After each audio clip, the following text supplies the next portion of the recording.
நதி, கண்ணீர் நதி. ஜெபம் பண்ணுவோம். அன்பான பரலோக தகப்பனே சுவாமி, இந்த நித்திய வெளிச்ச நிகழ்ச்சியில பாஸ்டர் குமரன் ஏனோ தானோ தெரியவில்லை சுவாமி, நீர் எல்லாவற்றையும் மறந்துகிற தேவனே, அந்த ஊழியக்காரனை ஆசீர்வதியும். இன்றைய நாளை நான் கொடுக்கும் செய்தியை நீர் ஆசீர்வதித்து நீர் வழிநடத்த வேண்டுமாக எல்லாம் வல்ல இயேசு கிறிஸ்துவின் அதிகாரமுள்ள நாமத்தினாலே ஜெபிக்கிறேன் பரமபிதாவே. ஆமென், ஆமென். இன்றைய நாளிலே கண்ணீரின் நதி, புலம்பல் 2ஆம் அதிகாரம் 18ஆம் வசனம் குறித்துக் கொள்ளுங்கள். புலம்பல் 2ஆம் வசனம் 18ஆம் அதிகாரம் இப்படி எழுதியிருக்கிறது: சியோன் குமாரத்தின் மதிலே இரவும் பகலும் நதியளவு கண்ணீர் விடு, ஓய்ந்திராதே, உன் கண்ணின் கருப்பு விழி சும்மா இருக்க ஒட்டாதே. நதியளவு கண்ணீர் விடு, கண்ணீர் விட்டு ஜெபம் பண்ணு என்று தீர்க்கதரிசி எரேமியா நமக்கு ஆலோசனை சொல்லுகிறார். கண்ணீரானது இங்கே நதிக்கு ஒப்பிடப்பட்டிருப்பதை காணலாம். கண்ணீர் நதி கண்களிலிருந்து புறப்படும் போது கண்ணீரை காண்கிறவரும் கண்ணீரை துடைக்கிறவருமான ஆண்டவர் நிச்சயமாய் துரிதமாய் அறிய வந்து கண்ணீரை துடைத்தருவாள். ஆமேன், ஆமேன். இந்த கண்ணீரை குறித்த வேடிக்கையான கதை ஒன்றை வாசித்தேன். ஒரு ஊரில் முதியவர் ஒருவர் இருந்தார். உறவினரோ நண்பர்களோ யாரும் அவருக்கு இல்லாததால் தனிமையில் வாடி தன்னைத்தான் நொந்து கொண்டிருந்தார்.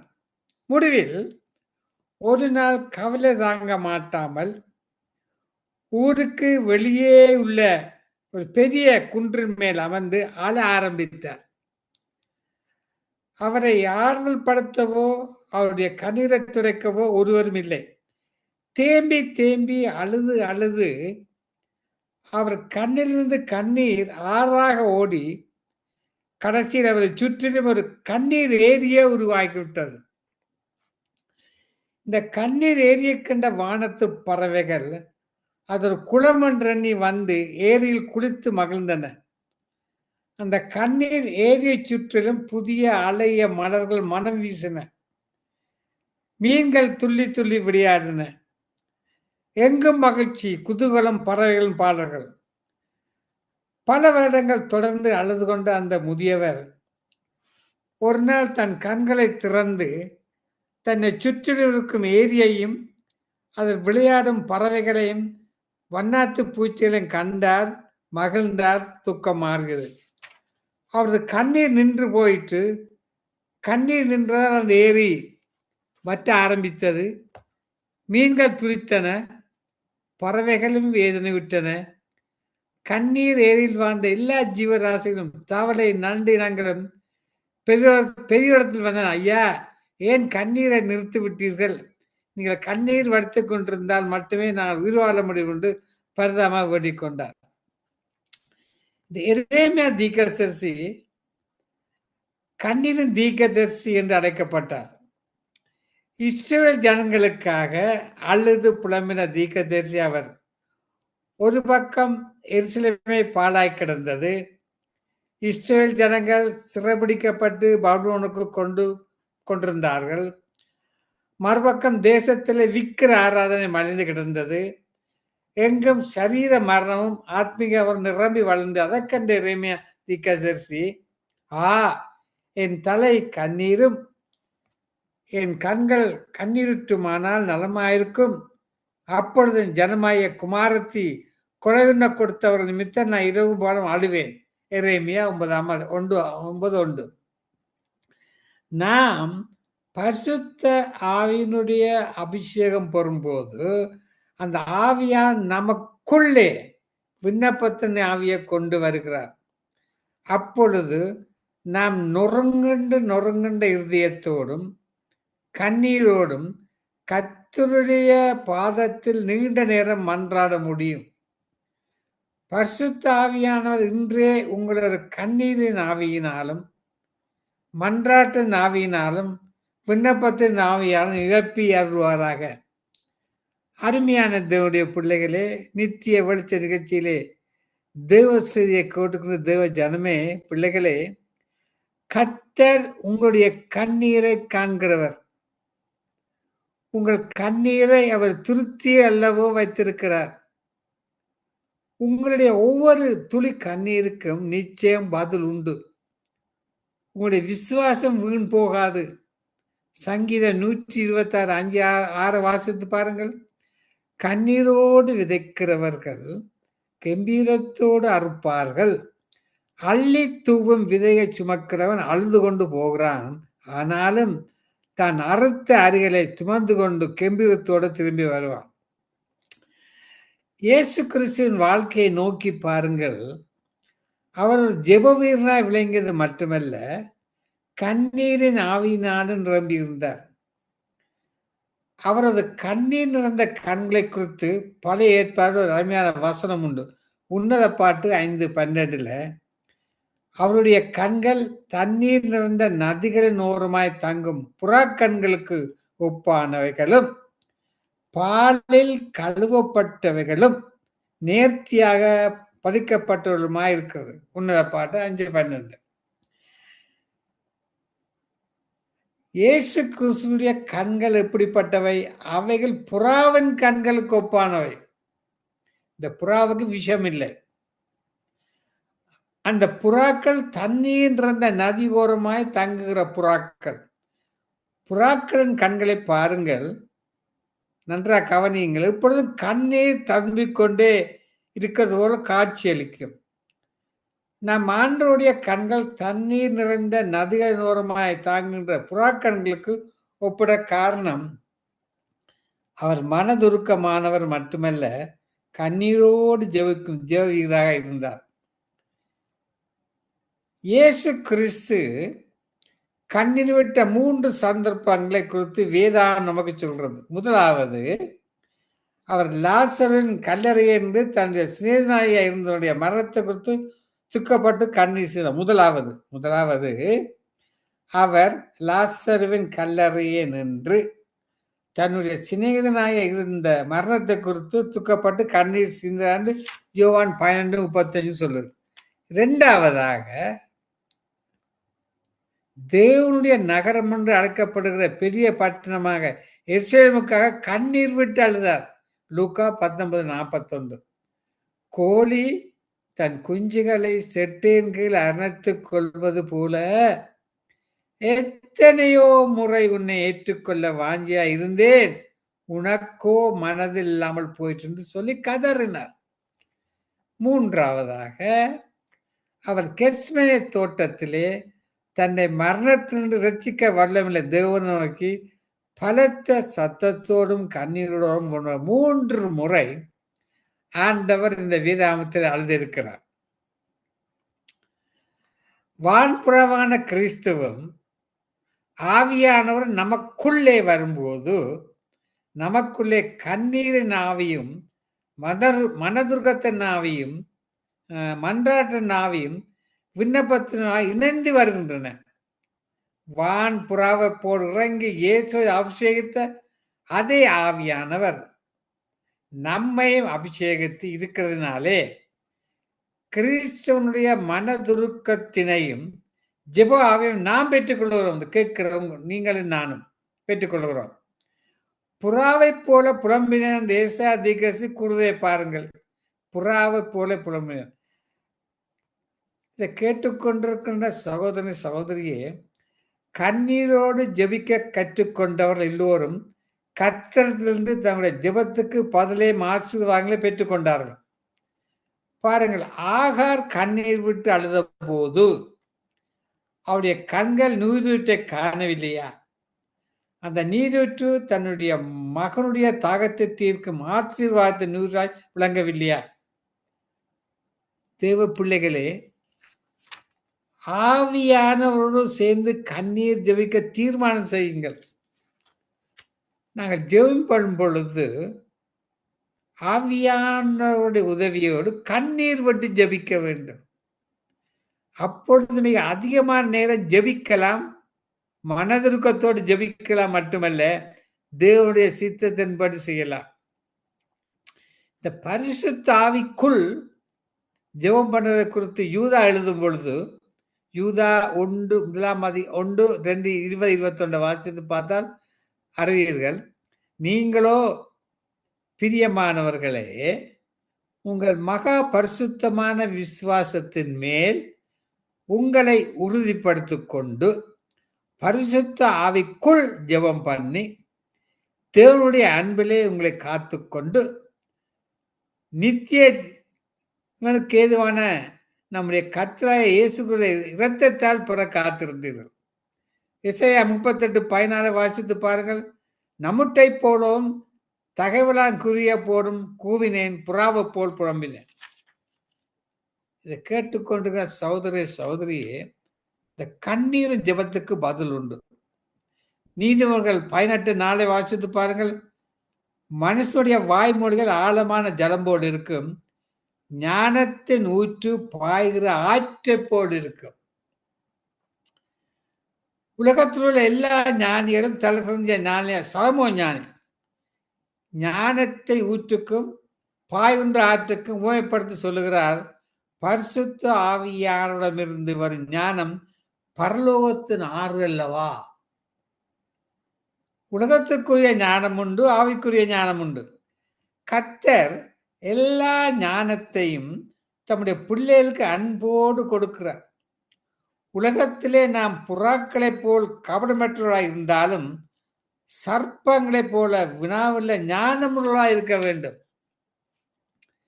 தேவனுடைய பிள்ளைகளாகிய நமக்கு சிறிய காயங்கள் செய்ய வேண்டுமானாலும் ஞானம் அவசியம் தேவை.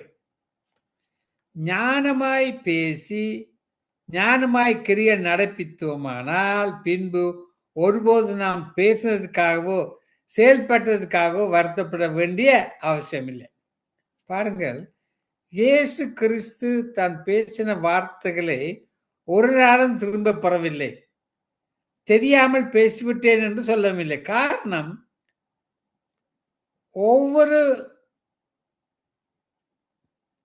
ஒவ்வொரு வார்த்தையும் அவர் நிதானமாய்த்து தேவனோடு பேசினார். காரணம், அவர் மேல் நதி போன்ற பரிசுத்த ஆவியானவர் ஞானம் இருந்தது.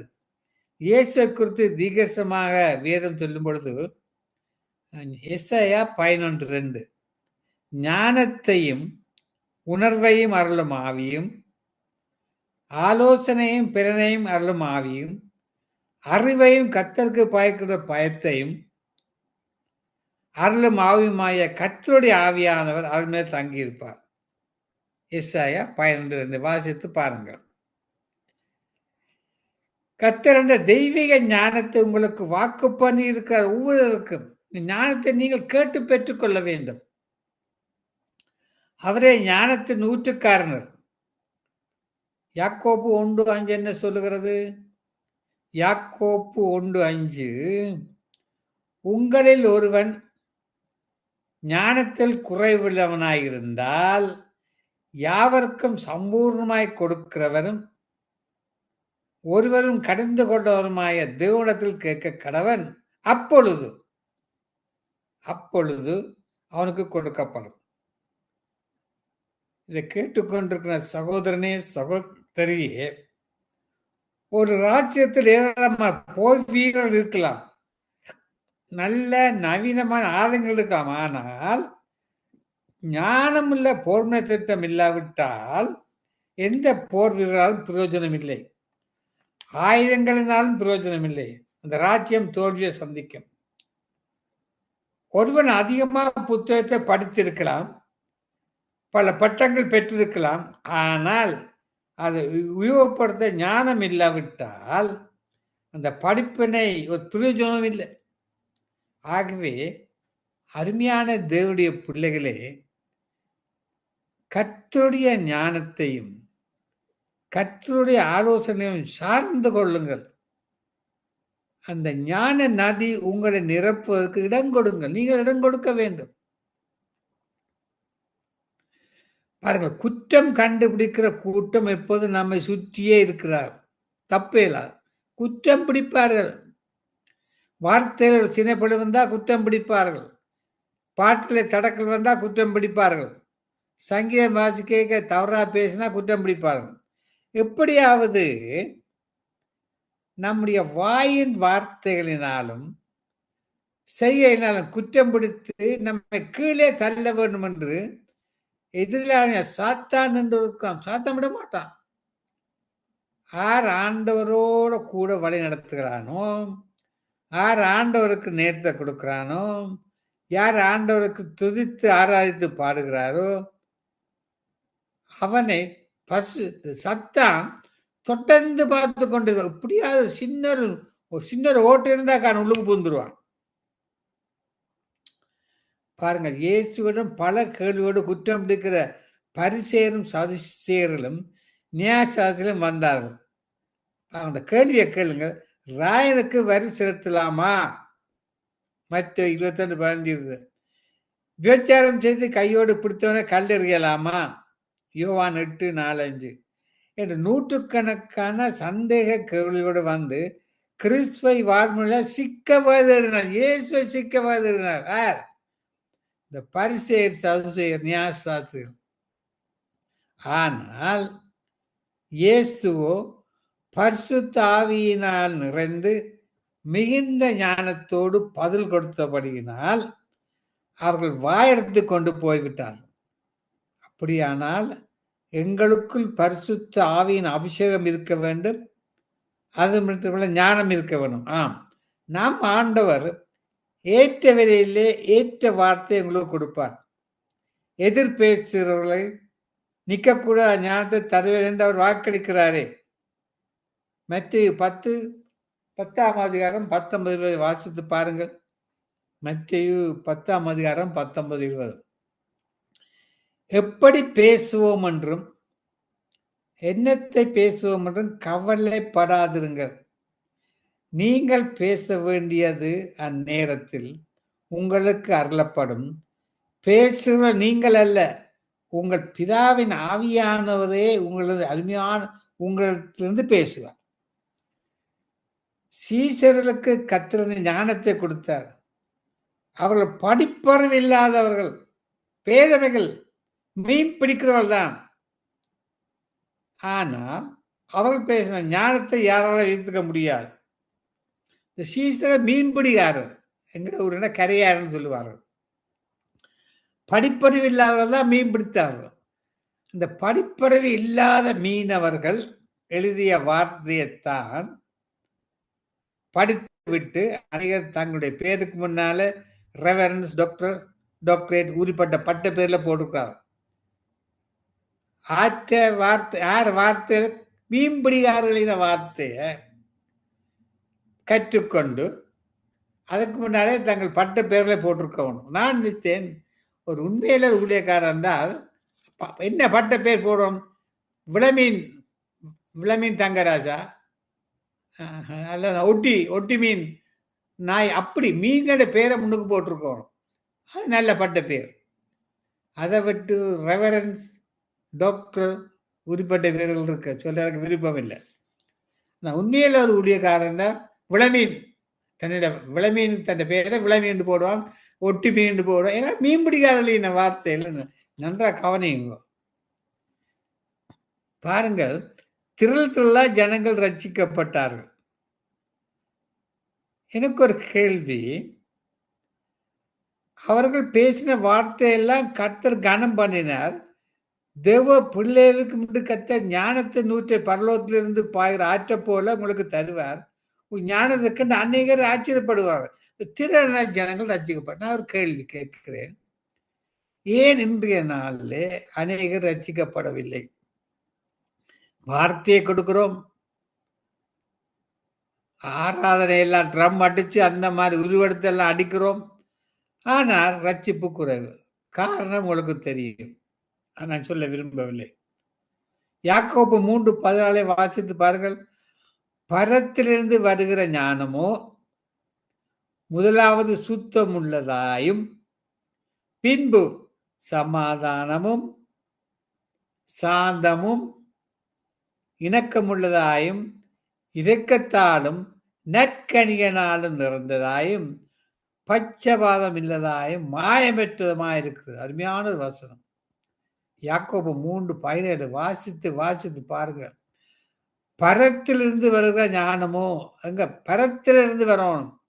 முதலாவது சுத்தம் உள்ளதாயும், பின்பு சமாதானமும் சாந்தமும் இணக்கமுள்ளதாயும், இரக்கத்தாலும் நற்களினால் நிறந்ததாயும், பச்சம் இல்லாதாயும், மாயமற்றதுமாயிருக்கிறது. சங்கீதம் 36:8 வாசித்து பாருங்கள். உமது பேரின்ப நதியினால் அவள் தாகத்தை தீர்க்கிறீர். நன்றாக கவனித்துக் கொள்ள வேண்டும். இந்த அர்த்தத்தை நீங்கள் புரிந்து கொள்ள வேண்டும். உமது பேரின்ப நதியினால் அவர்கள் தாகத்தை தீர்க்கிறீர். இந்த பரலோகத்திலிருந்து வருகிற பரிசுத்த ஆவியானவர் நதிக்கு ஒப்பானவர். நன்றாக கவனிக்க வேண்டும். ஆவியானோட சின்னம் பரலோகத்திலிருந்து புறப்பட்டு வரும் பழுங்கி போன்ற தெளிவான சுத்தமில்ல ஜீவ தண்ணீர் நதிக்கு ஒப்பா இருக்கிறது. வெளிப்படுத்த 21:2 வாசித்து பாருங்க. அந்த நதியினுடைய குணாதிசைகளை நான் தியானித்து வருகிறோம். அந்த நதியை பேர்ம நதி என்று தாவீது அழைக்கிறார். ஏதோ ஒரு நதி தனக்குள் வருகிறது, அது அளவற்ற சந்தோஷத்தையும் பேரின்பத்தையும் ஆவியின் கழுகுதலையும் உண்டாக்குறது என்று மட்டும் அறிந்திருந்தார். ஆனாலும் அவருடைய பேர் அவருக்கு தெரியவில்லை. ஆகவே அந்த நதியை குறித்தவர் எழுதும் பொழுது ஒரு நதி உண்டு. சங்கீதம் 46:4 ஒரு நதி உண்டு நீர்க்கால்கள் தோன்றிய நகரத்தையும் உன்னதமான வாசம் பண்ணும் பரிசுத்த ஸ்தலத்தையும் சந்தோஷிப்பிக்கும் என்று குறிப்பிட்டார். இயேசு கிறிஸ்து அந்த நதி என்பதை திட்டமும் தெளிவாம யோவான் 7:36 நம்மை விசுவாசிக்கிறவர்கள் அடைய போகும் ஆவியை குறித்து இப்படி பேசினார் என்று நாம் அறிவோம். அப்போஸ்தலர் பவுல் அதுக்கு விளக்கம் கொடுக்கும் போது, தேவனுடைய ராஜ்யம் புசிப்பும் குடிப்பும் அல்ல, அது நீதியும் சமாதானமும் பரிசுத்த ஆவியினால் உண்டாகும் சந்தோஷமா இருக்கிறது என்று ரோமர் 14:17 கூறுகிறது. பரிசுத்த ஆவியினால் சந்தோஷம் உண்டாகிறது. இன்று அநேகர் இந்த பரிசுத்த அபிஷேகத்தை அலட்சியம் பண்ணுகிறார்கள். ஆண்டவரை சுந்தரச்சுரை வைத்துக் கொள்கிறார்கள், துதிக்கிறார்கள், சபைக்கு போறார்கள், தசவாங்க எல்லாம் நல்லதுதான். ஆனால் இந்த பரிசுத்த ஆவிதான் ஒரு சந்தோஷத்தை எங்களுக்குள் கொண்டு வரும். அதை தேவன் வாசம் பண்ணுகிற பரிசுத்த தலைமையா நம் உள்ளத்தை சந்தோஷிப்பிக்கிறது. மட்டுமல்ல, பேரின்மை வந்து தாகத்தை தீர்க்கும். பாருங்க, நான் உதாரணத்தை சொல்றேன். இந்த மனிதனுடைய உள்ளம் ஒரு தாகம் நிறைந்த உள்ளம். மனிதன் உலகத்தின் சிற்றின்பங்களை நோக்கி தாகத்தோடு ஓடுகிறான். இந்த இளைஞர்கள் யுவதிகள் எல்லாரும் எங்கே சந்தோஷம் உண்டு, எங்கே மன அமைதி உண்டு, எங்கே ஆறுதல் உண்டு, ஓடிக்கொண்டிருக்கிறான். இந்த பிசாசானவன் அந்த உண்மையான சமாதானம் ஆரிடமிருந்து வருகிறது அறிய விடாமல் உலகத்திலே ஓடிக்கொண்டிருக்க முயற்சிக்கிறான். பாருங்கள், எப்படி இந்த எறும்பானது தேவனை நோக்கி ஓடி முடிவு விழுந்து மறிக்கும். அதுபோலவும் விளக்கு வெளிச்சத்தை நோக்கி ஓடிவது அது விழுந்து மறிக்கும் பூச்சியல் போலவும் இயற்கை காண்ப சுவலை நோக்கி ஜனங்கள் தாகத்தோடு ஓடுகிறார்கள், மகிழ்ந்து மறிக்கிறார்கள். இந்த பாவம் ஒரு மறிக்கிற ஒரு காரியம். பாருங்கள், அதாவது இன்று அநேகர் சில குடும்பங்களிலே செழிப்பாக இருக்கிறார்கள், நல்ல பெரிய வீடு, வாகனங்கள், வசதியா வாழ்கிறார்கள். அவர்களுக்கு அமைதி சமாதானம் இல்லை, பிள்ளைகள் இல்லை. சில குடும்பங்கள்ல 12-13 பிள்ளைகள் கஷ்டப்படுகிறார்கள், அவருக்கும் சமாதானம் இல்லை. ஆனால் இயேசு கிறிஸ்து தம் தெய்வீக பிரசனத்தை தந்து நம்மை தம்முடைய ஆவியினால் ஆவலா இருக்கிறார். பேரின்ப நதியை கொண்டு தாகம் தீர்க்க நம்மை அன்போடு அழைக்கிறார். தாகமா இருக்கிறவன் என்னிடத்தில் வர கடவன் என்று அவர் சத்தமிட்டு சொல்லுறதை கேளுங்கள். யோவான் 4:14 அவர் கொடுக்கும் தண்ணீர் ஜீவ தண்ணீர், அவர் கொடுக்கும் அபிஷேகம் ஜீவநதி. எப்படியாகிலும் அவரை தடவியாரும் கண்டுபிடித்து அந்த பேரின்ப நதியினால் நாம் தாகத்தை தீர்த்து கொள்ள வேண்டும். வேதத்தின் கடைசி அத்தியாயத்தில் கடைசி பக்கத்தில் கூட தாகமா இருக்கிறவன் வரக்கடவன், விருப்பமுள்ளவன் ஜீவ தண்ணீரை இலவசமாய் வாங்கி கொள்ள கடவன் என்று அழைக்கிறார். வெளிப்படுத்தல் 22:17. அப்போஸ்தலர் 17:27 என்ன சொல்லுகிறது? தம்மை ஜனங்கள் தேடியாயிலும் கண்டுபிடிக்கும்படி அவர் நமக்கு சமீபமாய் இருக்கிறார். நாம் செய்ய வேண்டியெல்லாம் உண்டுதான். தேவனே, எனக்கு அதிக தாகமா இருக்கிறது, நான் உம்மை எப்படியாவது கொண்டு பிடிக்க வேண்டும், என் தாகத்தை தீர்த்து மன்றாட வேண்டும். அப்பொழுது கர்த்தர் நிச்சயமாகவே நம்முடைய தாகத்தை மன்றாட வேண்டும், ஜெபிக்க வேண்டும், கதற வேண்டும். அறைய பூட்டி கதவை பூட்டி போட்டு முழங்கால் நின்று கதற வேண்டும். கண்டிப்பாக கிடைக்கும். இந்த நதியை எப்பொழுது உங்களுக்கு வைத்துக் கொள்ளுங்கள். பரிசுத்த ஆவியானுடைய நிறைவை காத்து கொள்ளுங்கள். ஒவ்வொரு நாளும் கர்த்தர் உங்களுக்கு கொடுத்திருக்கிற ஆவியின் வரையில் அனல் மூட்டி எழுப்ப வேண்டும். அனல் மூட்டி என்ன? நீங்க நெருப்பு போட்டு எழுப்புறது இல்லை. பரிசுத்த ஆவியின் அபிஷேகத்தால் நிரம்பி அனல் கொண்டு எழும்ப வேண்டும். இந்த பேரின்ப நதி நம்ம சந்தோஷப்படுறது ரகசியம் என்ன தெரியுமா? உங்களுக்கு தெரியாது. மீண்டும் சங்கீதம் 46:5 வாசித்து பாருங்கள். சங்கீதம் 46:5 இப்படி சொல்லுது: உன்னதமானவர் வாசம் பண்ணும் பரிசுத்த தலத்தை சந்தோஷிப்பிக்கும் தேவன் அது நடுவில் இருக்கிறார். ஆம், அதுதான் அந்த ரகசியம். கர்த்தர் பேரின்ப நதியாய் உங்களுடைய நடுவில் இருக்கிறார். ஆகவேதான் தேவனுடைய நகரமும் உன்னதமான வாசம் பண்ணும் பரிசுத்த ஸ்தலம் சந்தோஷத்தால் நிரம்பி இருக்கு. நேசிக்கிற தகப்பன் வீட்டில் இருக்கும் பிள்ளைகளுக்கு இவ்வளவு சந்தோஷம். இதை கேட்டுக்கொண்டிருக்கிற சகோதரியே, தேவனுடைய நகரத்தையும் உன்னதமான வாசம் பண்ணும் பரிசுத்த சந்தோஷிக்கும் என்று வசனம் சொல்லுகிறது. தேவனுடைய நகரம் எது? ஒரு கேள்வி. தேவனுடைய நகரம் எது? வாசியங்கள். எஸ்ஐயா 60:14 சொல்லுகிறது: உன்னை கர்த்தருடைய நகரம் என்றும் இஸ்ரவேலுடைய பரிசுத்த சீரோடும் சொல்லுவார்கள். ஆம், தேவனுடைய பிள்ளைகளே, நீங்கள்லாம் அந்த நகரம். அல்லேலூயா. இந்த நகரம் நாங்க தான். கர்த்தரை சொந்த ஏற்றுக்கொண்டு ஞானஸ்தானம் பெற்று அபிஷேகத்தால் நிரம்பி, அது மட்டுமல்ல, பரிசுத்தமான வாழ்க்கை வாழும் பொழுது நீங்களே அந்த நகரம். கர்த்தர் உங்கள் நடுவில் வாசம் பண்ணுகிறார். அநேக தெரிய கர்த்தர் இப்ப நாங்கள் பிரசங்கம் பண்ணோம், கர்த்தர் நடுவில் வாசம் பண்ணுகிறார். இந்த கேட்டுக்கொண்டிருக்கிற பிள்ளைகள் கர்த்தர் சங்கமா வானொலியிலே நித்திய வச்சு கர்த்தர் வாசம் பண்ணுகிறது. அநேக தெரியாது. தேவ ஆவியானவர் உங்களுக்குள் தங்கி இருக்கிறார். ஆவியானவர் எங்களுக்குள் இருக்கிறார். ஐயா, அதை நாங்கள் கண்டுபிடித்து பிரயோஜனப்படுத்துவதில்லை. வேதங்களை வாசிக்கிறோம், துதிக்கிறோம், ஆராதிக்கிறோம், தாளந்தை கொடுக்கிறோம், நல்லதுதான். ஆனால் இந்த பரிசுத்தாவின் அபிஷேகம் மிக மிக முக்கியம். இந்த பரிசுத்தாவின் அபிஷேகம் இல்லாமல் ஒன்று செய்ய முடியாது. Corinthians 3:16 என்ன சொல்லுது? நீங்கள் தேவனுடைய ஆலயமா இருக்கிறீர்கள் என்றும் தேவனுடைய ஆவி உங்களில் வாசமா இருக்கணும் அறியாது இருக்கிறீர்களா? பாத்தீங்களா? வேதம் போய் சொல்லாது, வார்த்தை போய் சொல்லாது, தாமதித்தால் நடக்கும். இதை கேட்டுக்கொண்டிருக்கிற சகோதரியே, ஆவியானவர் உங்களுக்குள் இருக்கிறபடியினால்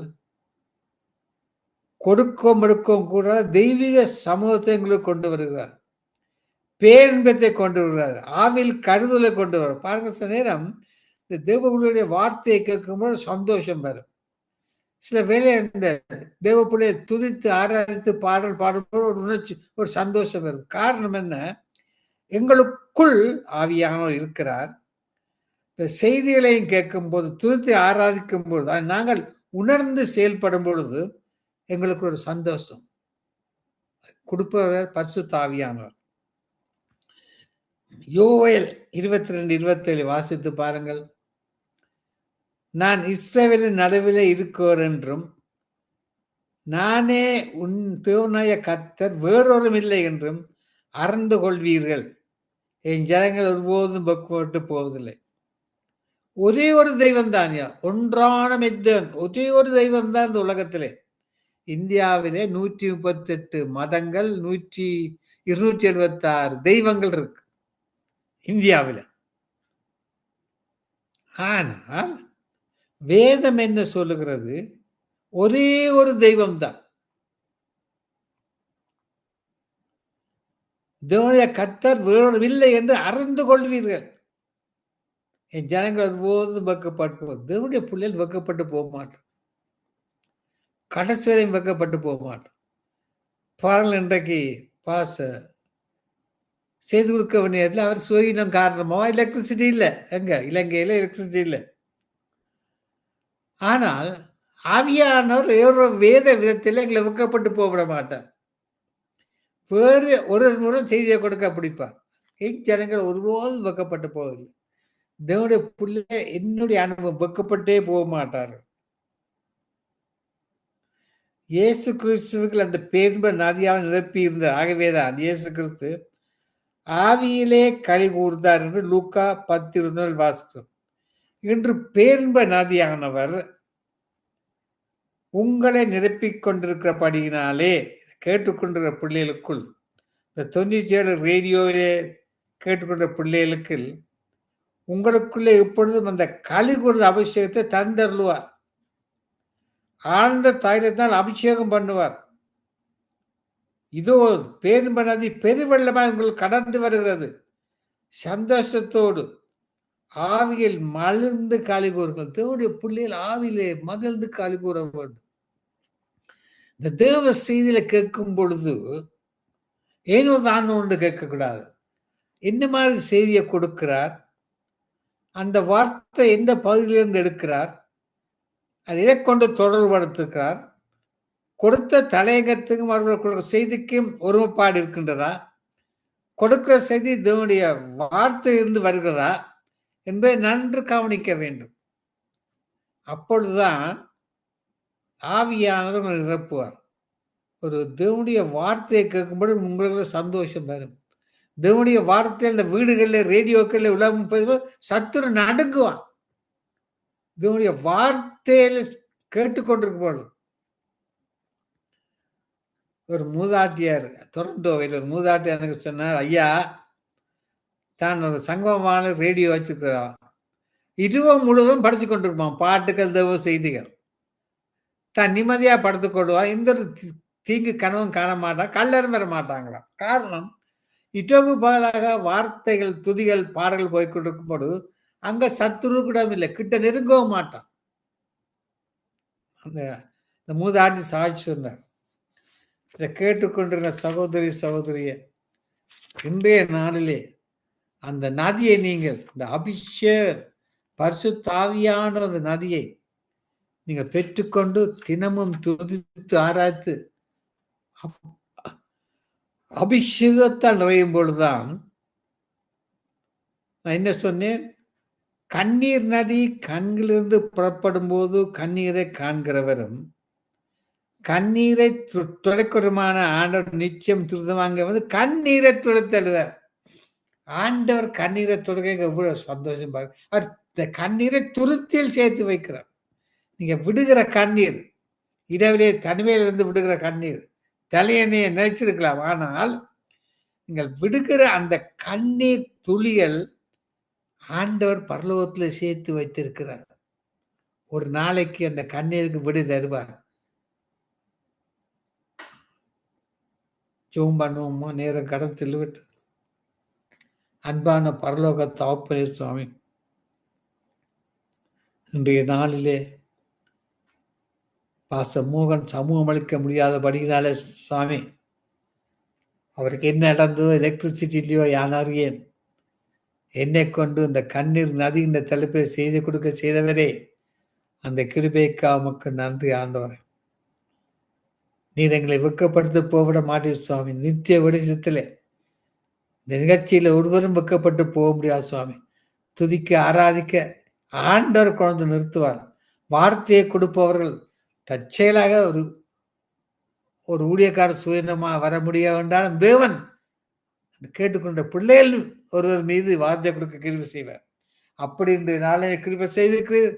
அந்த கிருபைக்காமக்கு நன்றி ஆண்டு தொடர்ந்து ஆசனத்தையும் இரத்த கோட்டைகளை மூடுகிறேன்.